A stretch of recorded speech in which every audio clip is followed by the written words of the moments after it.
প্রায় 6.5 কোটি বছর আগে ডাইনোসর পৃথিবী থেকে বিলুপ্ত হয়। এর আগে প্রায় 16.5 কোটি বছর ধরে ডাইনোসর পৃথিবী দাপিয়ে বেরিয়েছে।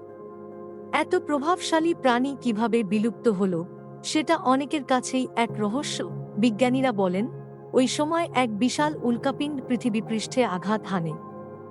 বিরাট বিস্ফোরণ ঘটে।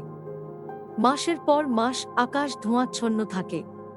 সূর্যের আলো পৃথিবীতে পৌঁছায় না। ফলে বনাঞ্চলের উদ্ভিদ সব বিলুপ্ত হয়ে যায়। এটাই হয়েছে ডাইনোসরের কাল। কারণ ওরা মূলত গাছ, লতাপাতা খেয়েই বাঁচত। শেষ পর্যন্ত খাদ্যাভাবেই ডাইনোসরের বিলুপ্তি ঘটে বলে বিজ্ঞানীরা মনে করেন। তবে এ বিষয়ে গবেষণা এখনো চলছে।